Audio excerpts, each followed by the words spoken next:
Hello, my name is Grace Carter, and I'm 34 years old. Life has been anything but simple for me, but I've always tried to make the best of what I have. 4 years. I thought I had the perfect life. I was married to a man I deeply loved, Michael, and I had a stepson, Jamie, who I cared for like my own. But life has a funny way of surprising you when you least expect it. Sometimes, the people you trust the most can hurt you the deepest. My story is about betrayal, heartbreak, and finding the strength to stand up for myself. It all started on what I thought was a regular Tuesday afternoon. I had just finished a long day at work, and I was looking forward to a quiet evening at home. I had no idea that my life was about to take a sharp turn. As soon as I walked through the door, I noticed something was off. Michael was standing in the living room, his arms crossed, his face stormy. Jamie was sitting on the couch, looking at the floor, avoiding my gaze. "Grace," Michael said coldly, "we need to talk." His tone made my stomach drop. "What's going on?" I asked, trying to keep my voice steady. Michael's jaw tightened. "Jamie told me what you've been doing behind my back." I blinked in confusion. What are you talking about?" Jamie finally looked up, tears in his eyes. "I saw you, Grace. You were on the phone with someone, laughing and smiling. I heard you say you couldn't wait to meet up with him." My heart sank. Jamie had misunderstood something, but I could see he was genuinely upset. "Jamie, I think there's been a misunderstanding. I was talking to Lydia, my best friend, about meeting up for coffee." Michael didn't budge. "Do you think I'm an idiot, Grace? Jamie wouldn't lie about something like this." No matter how much I tried to explain, Michael refused to believe me. He was convinced that I had been unfaithful, and nothing I said could change his mind. "I can't have someone like you in my house," he finally said, his voice cold and final. "Pack your things and leave." I looked at Jamie, hoping he would speak up, but he stayed silent. My heart broke as I realized that the little boy I loved like my own had turned against me. I packed my belongings that night, tears streaming down my face. The home I had worked so hard to make warm and loving felt like a stranger's house now. Michael didn't even look at me as I walked out the door. Jamie stood at the top of the stairs, watching, but he didn't say a word. I spent that night at Lydia's place. She listened as I poured out my heart, offering comfort and reassurance. "Grace," she said, "you don't deserve this. You've done so much for them, and this is how they repay you? You're better off without them." But I couldn't stop thinking about Jamie. He was just a kid, and I knew he must have been manipulated into believing something that wasn't true. The next few weeks were some of the hardest of my life. I had to find a new place to live, figure out how to move forward, and deal with the emotional pain of losing the family I thought I had. But I also realized something important. I wasn't powerless. I had the strength to start over, to rebuild my life on my own terms. The weeks after I left Michael's house were a whirlwind of emotions. I was hurt, angry, and confused. How could the man I had loved for years believe such a terrible lie? And why would Jamie, my sweet stepson, say something so damaging? I tried to focus on rebuilding my life. I moved into a small apartment, just enough for me to feel safe and have a fresh start. But no matter how hard I tried to move on, the questions kept haunting me. I knew I needed answers. One day, while grocery shopping, I ran into an old neighbor, Mrs. Linton. She was a kind, elderly woman who had always been friendly to me. When she saw me, her eyes lit up, but there was also a hint of concern. "Grace, dear," she said, "how are you doing?" I was so shocked to hear about what happened. Her words caught me off guard. "You know about it?" I asked cautiously. "Oh, yes," she said, leaning in closer. "Jamie was telling my grandson about how he had to tell his father the truth. He said you were planning to leave them for someone else." My heart sank. Jamie was spreading the lie? But why? "Mrs. Linton," I said, my voice trembling, "did he say anything else?" She hesitated for a moment, then nodded. "He mentioned how much he hated that you were always trying to discipline him. Said he wanted things to go back to how they were before you came into their lives."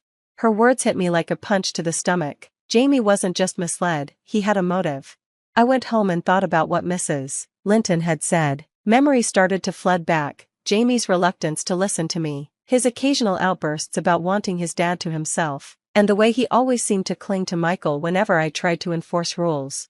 It all made sense now. Jamie had been struggling to accept me as a parental figure, and this lie was his way of trying to push me out of their lives. But why would Michael believe him so easily? That question still gnawed at me. I decided to confide in Lydia, my best friend. Over coffee, I told her everything Mrs. Linton had said. Lydia listened intently, her brow furrowed. Grace, this isn't just about Jamie. Michael should have trusted you enough to hear your side of the story.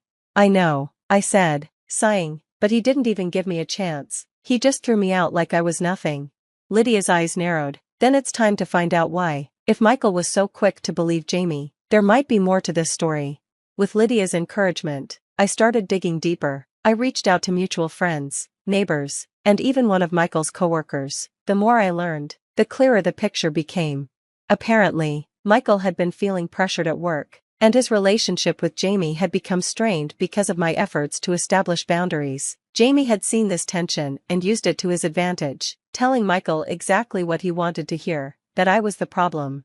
But there was something else, something I hadn't expected. One of Michael's coworkers mentioned that he had overheard Michael talking about regretting certain decisions. What kind of decisions? I asked, my heart pounding.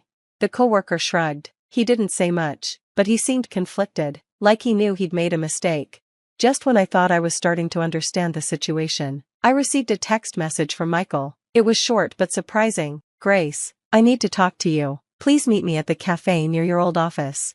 I stared at the message, unsure of what to do. Part of me wanted to ignore it, but another part, an angry, determined part, wanted answers. I texted back, agreeing to meet him the next day.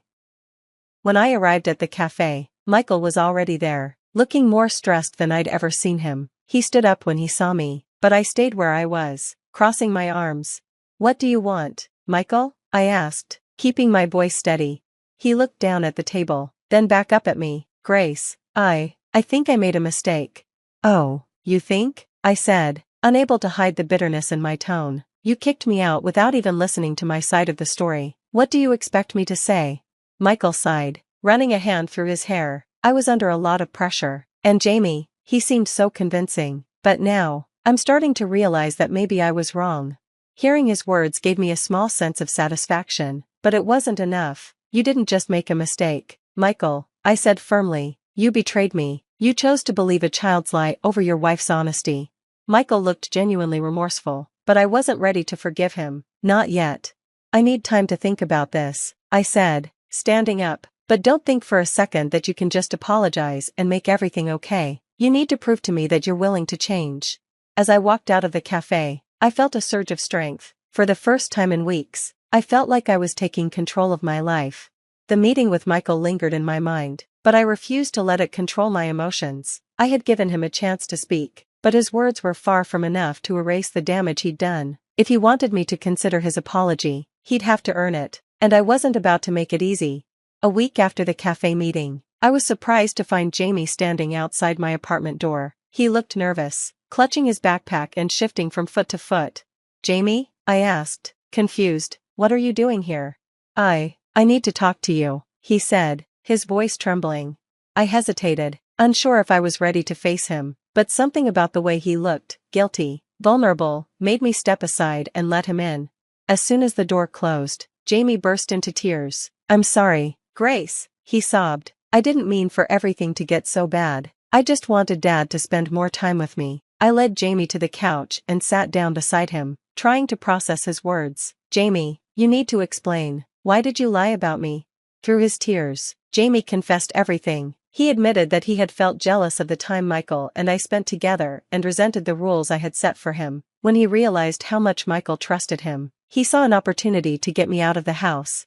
I thought if you were gone, things would go back to the way they were, he said, his voice cracking, but it didn't. Dad's been so angry and sad, and I feel awful. I didn't think it would turn out like this. Hearing Jamie's confession was heartbreaking. I wanted to be angry, but looking at him, all I saw was a child who had made a terrible mistake out of fear and insecurity. Jamie, I said gently, do you understand how much pain you caused? You didn't just hurt me, you hurt your dad, too. Families are supposed to support each other, not tear each other apart. He nodded, tears streaming down his face. I know. I'm so sorry, Grace. I'll do anything to fix it. Please don't hate me. I sighed, my heart heavy. I don't hate you, Jamie, but fixing this won't be easy. You need to tell your dad the truth. The next evening, Jamie asked me to come with him to Michael's house so he could confess. I agreed, though the thought of stepping back into that house made my stomach churn. When we arrived, Michael looked surprised and wary to see me. Before he could say anything, Jamie stepped forward. Dad, I need to tell you something, he said, his voice trembling. I lied about Grace. She didn't do any of the things I said she did. I made it all up because I wanted her to leave. Michael's face went pale. Jamie, what are you talking about? I was jealous, Jamie admitted, tears welling up in his eyes again. I thought if Grace was gone, things would be better, but I was wrong. I'm so sorry, Dad. Michael turned to me, his eyes filled with guilt and shame. Grace, I don't know what to say. I can't believe I let this happen. I'm so sorry for everything. I crossed my arms, keeping my expression neutral. Michael, Jamie's owning up to his mistake, but what about you? You didn't just believe his lie, you acted on it without giving me a chance to explain. Do you have any idea how much that hurt?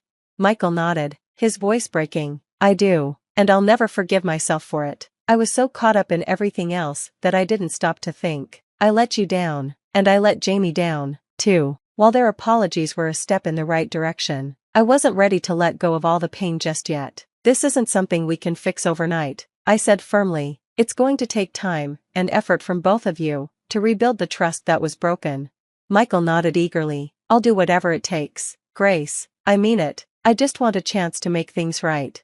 Jamie looked at me, his eyes filled with hope. Me too, Grace. I promise I'll do better.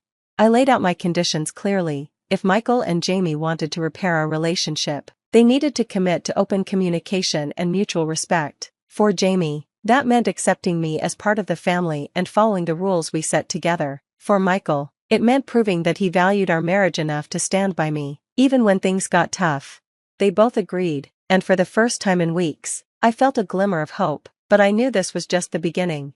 As I left Michael's house that night, I felt a mix of emotions, relief, cautious optimism, and a lingering sadness for what had been lost. The road ahead wouldn't be easy, but I was determined to walk it on my own terms. The next few weeks were a whirlwind of emotions and tentative steps toward rebuilding what had been broken. I wasn't ready to jump back into my marriage, but I also didn't want to shut the door on it completely. The key to moving forward was making sure that both Michael and Jamie understood the depth of the hurt they had caused, and the work needed to mend it. Michael called me every evening, updating me on his efforts to create a better environment at home. He'd started attending a parenting workshop to learn how to communicate more effectively with Jamie, and he'd also begun therapy to address his own impulsiveness and inability to listen. Grace, I've been doing a lot of thinking, he said during one of our calls. I know I failed you, and I can't expect you to forgive me overnight, but I promise, I'm committed to doing better, for you and for Jamie. It was clear that Michael was taking my words seriously, but I needed more than promises. Actions speak louder than words, and I was determined to see real, lasting changes before I considered taking him back. Jamie's transformation was equally important. He began attending counseling sessions with a child therapist, who helped him work through his feelings of jealousy and insecurity. He also wrote me a heartfelt letter, apologizing again for his behavior and promising to make amends. In one particularly touching moment, Jamie asked if we could start over. I want to be a better stepson, Grace, he said, his voice earnest. I know I messed up, but I want us to be a family again. I smiled, touched by his sincerity. We'll get there, Jamie, but it's going to take time and effort from both of us. While Michael and Jamie worked on themselves, I focused on my own healing. I threw myself into my work, taking on new projects and even starting a side business that I'd always dreamed of pursuing. The independence I gained during those weeks was empowering, and it reminded me that my worth wasn't tied to anyone else's opinion or actions. I also reconnected with friends I hadn't seen in years. They reminded me of who I was before the chaos, and their support was invaluable as I navigated this difficult chapter of my life. After about 2 months, Michael asked if we could meet again, this time, as a family. He wanted Jamie to be part of the conversation, so we could all discuss how to move forward together. I agreed, though I made it clear that this wasn't an invitation to pick up where we left off. This is about setting expectations and boundaries, I told him. If we're going to make this work, it has to be on solid ground. We met at a neutral location, a cozy park with a small cafe nearby. Michael had brought a notebook filled with ideas for improving our family dynamics, and Jamie had written down some goals for himself as well. Grace, Michael began, I know I've said this before, but I need to say it again. I'm sorry for everything. I've been working hard to become a better husband and father, and I hope you can see that. Jamie chimed in, his voice steady. I've been working on myself too, Grace. I know I have a lot to prove, but I want you to know that I'm serious about being better. I listened carefully, taking in their words and the sincerity behind them. Then I shared my own perspective, emphasizing the importance of respect, trust, and open communication moving forward. By the end of the meeting, we had come to an agreement. We would take things one step at a time, focusing on rebuilding trust and strengthening our relationships. Michael and Jamie would continue their therapy sessions, and I would maintain my independence while giving our family dynamic a chance to heal. We hugged at the end of the conversation, a tentative but hopeful sign of the progress we'd made. The journey had been anything but easy, but it taught me valuable lessons about resilience, self-worth, and the power of forgiveness. While the pain of betrayal still lingered, I chose to focus on the growth that had come from it. In the weeks that followed, I noticed real changes in both Michael and Jamie. They were more communicative, more respectful, and more committed to making our family work. Though the road ahead was still uncertain, I felt a renewed sense of hope. Whether or not our family fully healed, I knew I had done everything in my power to create a better future, for myself and for those around me. Because in the end, healing isn't just about mending relationships, it's about finding strength within yourself to move forward, no matter what lies ahead.